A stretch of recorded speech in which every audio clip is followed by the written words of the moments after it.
রহমাতুল্লাহি ওয়া বারাকাতুহু। 7 তারিখ 6 মাস 2026 আমরা মুসলিম রোহিঙ্গার পক্ষ থেকে মেসেজ নিয়ে উপস্থিত হচ্ছি। বাংলাদেশের সরকারের কাছে শুকরিয়া জানালাম। রোহিঙ্গার পক্ষ নিয়ে শান্তি আর কামিয়াবি নিয়ে যে কাজটি করতেছেন আপনার কাছে শুকরিয়া।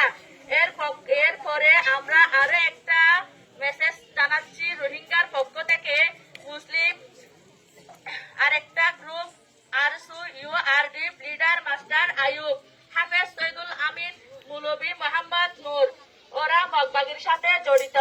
এরা ইয়াবা ট্যাবলেট বিজনেস করতেছে এই ক্যাম্পে। এই জিনিস সুরক্ষার বাড়ি এটা নিয়ে রোহিঙ্গার শান্তি কামিয়াবিদের বরবাদ করে ফেলছি।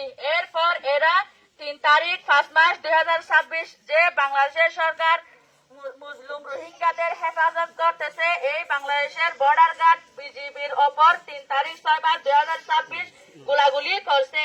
এরপরে আমরা রোহিঙ্গা জাতি বাংলাদেশের সরকারের কাছে দুঃখিত এবং শর্মিদা হয়ে ইউআরডিএফ এই গ্রুপ আমাদের রোহিঙ্গার সাথে কোনো সম্পর্ক নাই। এই গ্রুপ আমরা চাই না। আমরা রোহিঙ্গা এদের গ্রাম সাড়ে ইয়াবা ট্যাবলেট পাওয়া গেছে। এরা শান্তি কামিয়াবের জন্য কোনো কাজ করতেছে না, ফলকে এর কোনো অর্গানাইজেশন নয়। বর্মার মগবাগির সাথে হাত মিলিয়ে ইয়াবা বিজনেস করতেছে। বাংলাদেশের উপর রোহিঙ্গা হেফাজতের নাম নিয়ে রোহিঙ্গার শান্তিকে নষ্ট করতেছে। আমরা বাংলাদেশের সরকারের কাছে খুবই শর্মিত এবং লজ্জায়। আরে ইউআরডিএফ এটা আমরা চাই না।